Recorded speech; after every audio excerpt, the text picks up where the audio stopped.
ना अगर इन दोनों में लिखा है सोडा सोडा, इसका मतलब इन दोनों में होगा सोडियम, ये तो पक्का है, सबको समझ में आता है। तो हमारे पास एक चीज तो फिक्स हो गई कि इन दोनों में लिखा है सोडा सोडा, इसका मतलब इन दोनों में पक्का होगा सोडियम। तो हमने सबसे पहले तो सोडियम लिख दिया, यहां पर भी हमने लिख दिया सोडियम। सबको समझ में आता है? आ गया सबको समझ में? तो सोडा सोडा मतलब सोडियम तो पक्का हो गया। अब मजे की बात, इन दोनों में एक चीज और कॉमन होती है, वो है कार्बोनेट।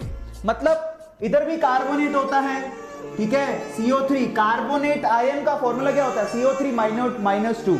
तो पता होना चाहिए, सोडियम आयन पे होता है Na+ और कार्बोनेट पे होता है CO3 -2। तो ट्रिक बता रहा हूं, लॉजिक है लेकिन ट्रिक वाला लॉजिक है, याद करने का, माइंड अप्लाई मत कर देना। तो फाइनली देखो भैया, इधर सोडियम सोडियम कॉमन होता है, carbonate carbonate are also common, ठीक है। अब यह फॉर्मूला पूरा नहीं हुआ, मैं ये कह रहा हूं कि यहां पर बेकिंग सोडा हो चाहे वॉशिंग सोडा हो, दोनों में सोडियम और कार्बोनेट कॉमन होते हैं। Sodium ion and carbonate ion common होते हैं। अब सवाल ये कि पूरा फॉर्मूला क्या होता है, तो देखो ध्यान से समझना है इसको, वो भी बहुत इंटरेस्टिंग है। सो फाइनली एक बात बताओ, यहां पर लिखा है बेकिंग सोडा। बेकिंग किसमें काम आता है? बेक करना, यानी कि खाना बनाने में, फ्लफी केक बनाने में, ठीक है, या फिर इडली बनाने में बेकिंग का इस्तेमाल करते हो।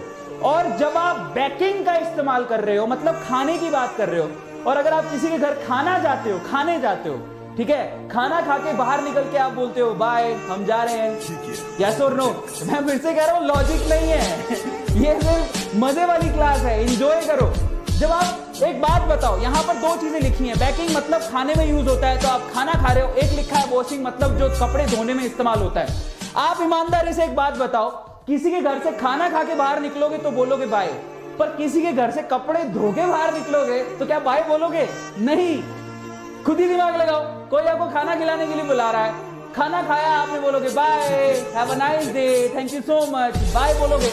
लेकिन क्या कपड़े धोने के बाद आपकी बाई बोल के जाती है बाय कपड़े धोने में मजा आया? ऐसा नहीं होता है। तो इन दैट केस जब खाना खाते हो तो बोलते हो बाय, तो इसका मतलब ये होगा बाय, तो इसको बोलेंगे सोडियम बाइकार्बोनेट ठीक है। सो फाइनली यहां पर क्या लगाओगे? इसका फॉर्मूला पूरा करना है। क्यों? क्योंकि यहां पर है -2, ये है +1, तो इसका +1 चार्ज पूरा करना है, यहां पर हाइड्रोजन आएगा। तो जब आप इसको याद करेगा देखेंगे। तो फाइनली फॉर्मूला क्या हो गया? सोडियम बाइकार्बोनेट का, that is baking soda, NaHCO3, that is called baking soda. सबको समझ में आ गया? तो मतलब यह है लॉजिकली दिमाग मत लगाना, इट्स सो सिंपल कि भैया जब खाना खाते हो तो बोलते हो बाय, लेकिन जब कपड़े धो के आते हो, बाई की जैसे काम करते हो तो बाय नहीं बोलते हो। तो जहां खाना खाया वहां बाई लगाओगे, लेकिन जहां पर वॉशिंग सोडा है वहां पर बाई नहीं लगाओगे। इन दैट केस यहां पर 2 सोडियम लगेंगे, Na2CO3, क्योंकि चार्ज बैलेंस करना है। लेकिन ये पूरा नहीं हुआ, यहां पर 10 वाटर के मॉलिक्यूल साथ आएंगे, आप लोगों को ध्यान रखना है। तो यहां पर हमारे 2 फॉर्मूले और हो गए।